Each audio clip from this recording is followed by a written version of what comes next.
बिल्कुल शार्ट अल्फाज में और सादा उर्दू ज़बान में ट्रांसलेट करना है। ज़्यादा तफसीर और ये चीज़ें नहीं, इसलिए कि मेरा मकसद हर तबके तक ये मैसेज कन्वे करना है और उर्दू ज़ुबान में कुरान पाक हर एक को आ जाना मकसद है। उस मकसद के तहत मैंने ये काम शुरू किया है। दुआ करें कि अल्लाह तबारक व तआला कबूल करे और गलती और कोताहियों को माफ़ करे। और मकसद सिर्फ़ है कि सादा उर्दू जो हमारी ज़बान है उसमें हमें कुरान पाक पढ़ना आ जाए, ट्रांसलेशन आ जाए उसमें। अब अल्लाह तबारक व तआला यहाँ फरमा रहे हैं, या बिस्मिल्लाहिर्रहमानिर्रहीम, या अय्युहल्लज़ीना आमनू, ईमान वालों। जहाँ अल्लाह तबारक व तआला ईमान वालों से मुखातिब है। या अय्युहल्लज़ीना आमनू ऊफू बिल उक़ूद,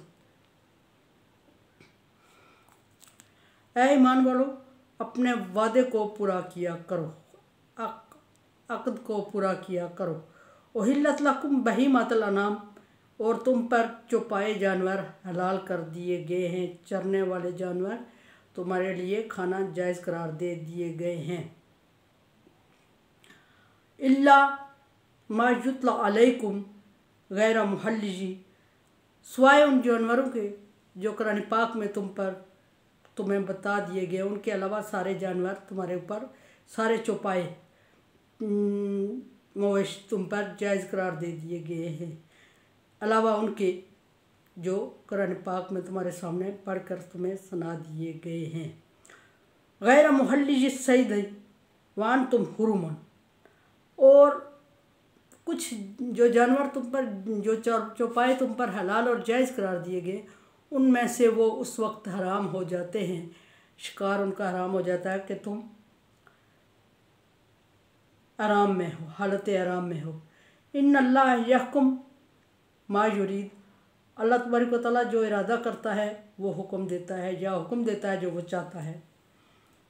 अब यहाँ या अय्युहल्लज़ीना आमनू बिल औफुल उक़ूद, बाद मुफस्सिरीन का कहना है कि ये अहले किताब के लिए हुक्म दिया गया, जो अहले किताब के लोग मुसलमान हुए थे, ये हुक्म उनके लिए है। बाज़ का ख्याल है कि ये हुक्म अहले किताब के लिए है कि जो उन्होंने अल्लाह तबारक व तआला से अपने पैगम्बर के थ्रू वादा किया था। और वो वादा क्या था? वो वादा ये था कि अल्लाह तबारक व तआला ने उनसे फरमाया था कि तुम्हें किताब और हिकमत और शरीयत दूँगा, लेकिन जब उसके बाद मेरा नबी आएगा तो तुमने उस पर ईमान लाना है और उसकी शरीयत में उसकी मदद करनी है। तो अहले किताब ने उस वक्त अल्लाह तबारक व तआला से वादा किया कि हम ऐसा ही करेंगे, और उनके अंबिया कराम ने भी किया। लेकिन जब नबी सल्लल्लाहु अलैहि वसल्लम तशरीफ़ लाए तो उन्होंने नबी सल्लल्लाहु अलैहि वसल्लम को मानने से इनकार कर दिया था। तो उनको ये वादा याद दिलाया जा रहा है।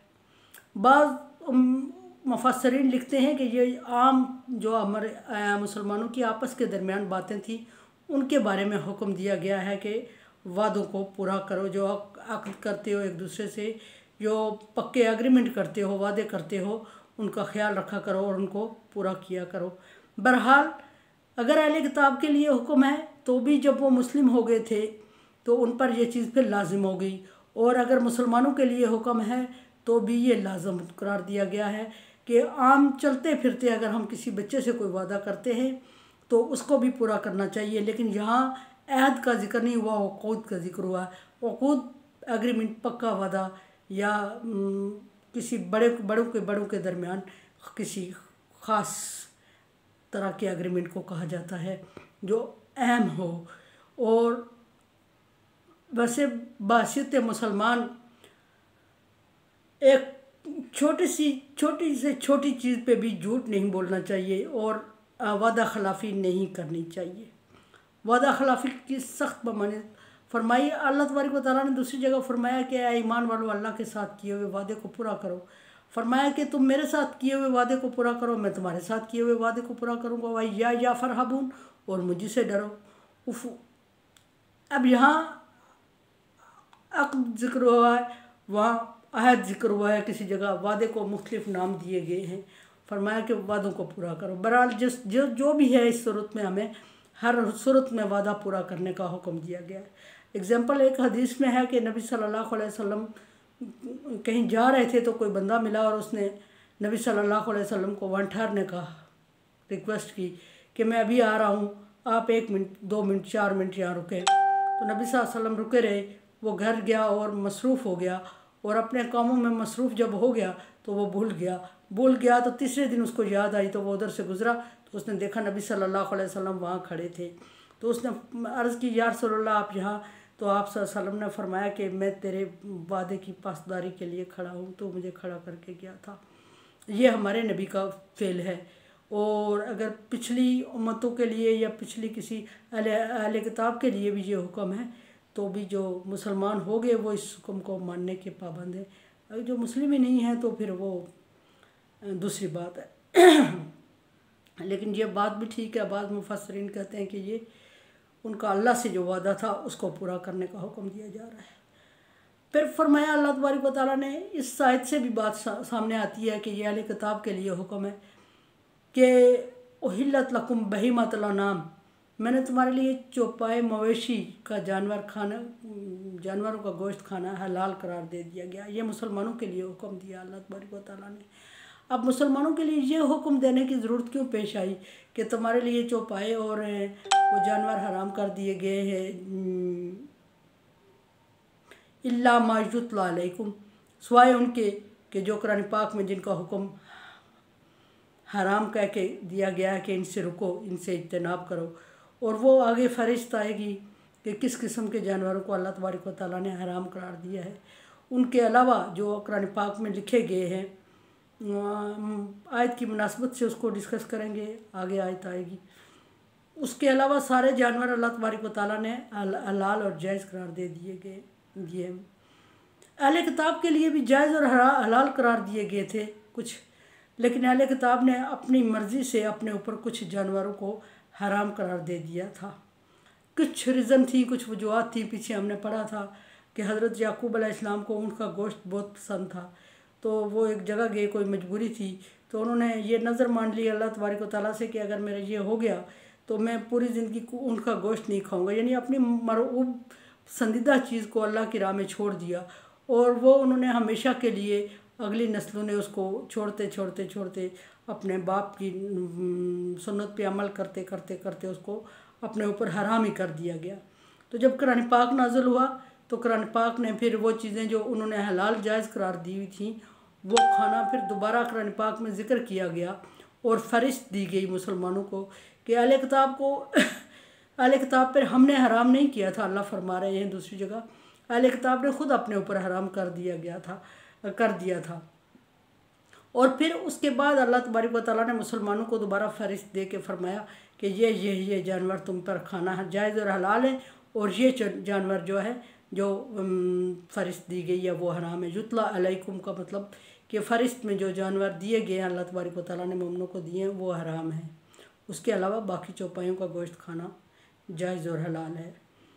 अच्छा, एक बात ये, और दूसरी ये कि गैर महल्ली जी और जो तुम पर फरिश्त पड़ी गई, और उसके अलावा तुम हुरुमुन, जब तुम आराम में की सूरत में हो। यहाँ एक बात ये जिक्र की गई कि वो जानवर जिनका शिकार करना और शिकार के बाद जिनको खाना जायज़ करार दिया गया था, ज़बह करना, आराम जब बांध लेता है बंदा हज की नीयत कर लेता है, तो वो जानवर भी उस पर हराम हो जाते हैं। जो हलाल होते हैं जानवर, किसी किस्म का शिकार करना इंसान के लिए मुसलमान के लिए नाजायज़ करार दे दिया जाता है। और उसमें उसके पास जैसे अगर कोई जानवर है जो जायज़ और हलाल है जिसका गोश्त खाना, लेकिन बंदा आराम में है, तो उस सूरत में उसको शिकार नहीं करेगा या उसको ज़िबा नहीं करेगा। अल्लाह तबारक व तआला ने मना फरमा दिया है, और इसके लिए अल्लाह तबारक व तआला ने खुसूसन मुसलमानों को इत्माम करने का हुक्म दिया। इवन के जो जायज़ और हलाल जानवर हैं उनका शिकार भी हराम कर दिया गया। और हाँ, एक बात यह है कि मछली अगर बहरी सफ़र कर रहा है कोई बंदा और उसके पास खाने पीने का कोई इंतज़ाम नहीं है, तो वो मछली का शिकार कर सकता है। और उसके अलावा इंसान के लिए एक जो चीज़ नहीं खाने वाली है, जायज़ नहीं है, हलाल नहीं है, हराम है, उसका शिकार भी मना किया गया। इवन के एक पिस्सू और एक जूं को मारने की, एक खटमल को मारने की इजाज़त भी अल्लाह तबारक व तआला ने नहीं दी। एक छोटी सी चिड़िया जो ऐसे ही होती है, यानी कि जिसका कुछ ये छोटी चिड़ियाएँ जायज़ और हलाल होती हैं, लेकिन चूँकि इनके खाने से किसी का कुछ बनता नहीं है, भूख नहीं मिटती, इसलिए अल्लाह तबारक व तआला ने इनको हराम मकरूह करार दे दिया गया। और इनको मारना भी जायज़ नहीं है, किसी किस्म का शिकार भी जायज़ नहीं है। हाँ, जब आराम खोल देता है बंदा, फरमाया कि जब तुम आराम खोल दो तो उस वक्त तुम पर सारी चीज़ें फिर पहले की तरह जायज़ हो जाती हैं। हज के दिनों में इंसान को अपने जो बेजान, जैसे कि इंसान को नाखून तराशने से मना किया गया है और जू को मारने से मना किया गया, खटमल और पिस्सू को मारने से मना फरमाया गया है। अब यहाँ एक सवाल ये पैदा हुआ कि अल्लाह तबारक व तआला आगे आयत में फरमा रहे हैं कि अल्लाह यहकुम मा युरीद। हम इस पे क्यों, कब और कैसे का सवाल नहीं उठा सकते कि ये क्यों अल्लाह तबारक व तआला ने किया और जायज़ जानवरों को आराम की सूरत में हराम करार दे दिया, और वही जानवर उसी तरह के जानवर हैं, कुछ को अल्लाह तबारक व तआला ने हलाल और जायज़ करार दिया और कुछ को हराम और नाजायज़ करार दे दिया। ये इस तरह के सवालात नहीं करने। अल्लाह तबारक व तआला ने, चूँकि अहले किताब ने इसी तरह के सवालात कर करके अल्लाह तबारक व तआला को नाफरमानी की तरफ आए थे, तो अल्लाह तबारक व तआला ने मोमिनों को इस किस्म के सवालात करने से मना कर दिया। फरमाया कि यहकुम मा युरीद। हम मोमिन कौन, मुस्लिम कौन होता है, एक इंसान कौन होता है अल्लाह तबारक व तआला के अहकामात में इजारादारी करे और वो क्यों, कब और कैसे का सवाल करे। अल्लाह तबारक व तआला ने फरमाया कि इसमें तुम्हें पूछने की इजाज़त नहीं है कि तुम क्यों हुआ, ये कैसे हुआ, कब हुआ, और पहले जायज़ था, पहले नाजायज़ था। इस तरह की कीलो काल इस्लाम में गुंजाइश नहीं है। और अल्लाह तबारक व तआला ने जो ऑर्डर दे दिया उसको तो ओबे करना है, उसके बारे में सवाल की गुंजाइश नहीं होती और करना भी नहीं चाहिए, क्योंकि अल्लाह तबारक व तआला की हिकमत, इंसान का इल्म जितना भी हो बहुत कम है। अल्लाह तबारक व तआला ने -0%, 0 से भी कोई माइनस अगर फिगर है तो इतना इल्म भी पूरी दुनिया में नहीं है। पूरी दुनिया का इल्म अगर जमा किया जाए तो अल्लाह के इल्म के बराबर कुछ उतना भी नहीं है। सवाल ही पैदा नहीं होता, इस तरफ सोचना भी गुनाह है। और अल्लाह तबारक व तआला ने मना फरमाया। और सूरह माइदा हमारी आज हुई, और माइदा में कुछ जानवर जो हराम और कुछ नहीं, जानवर हराम और हलाल का जिक्र सिर्फ ये कि अल्लाह तबारक व तआला ने तुम पर क्या जानवर जो अहले किताब ने अपने ऊपर खुद हराम किए हुए थे, वो अल्लाह तबारक व तआला ने मोमिनों को हलाल और जायज़ का हुक्म दे दिया। मेरे चैनल को आप सब्सक्राइब कर रहे हैं, thank you so much. Bell icon को प्रेस कर लिया करें ताकि नोटिफिकेशन आप तक बर वक्त पहुँचे। मेरे लिए दुआ करें। ला खौफुन अलैहिम वला हुम यहज़नून। Like dislike as you like. अल्लाह हाफिज़।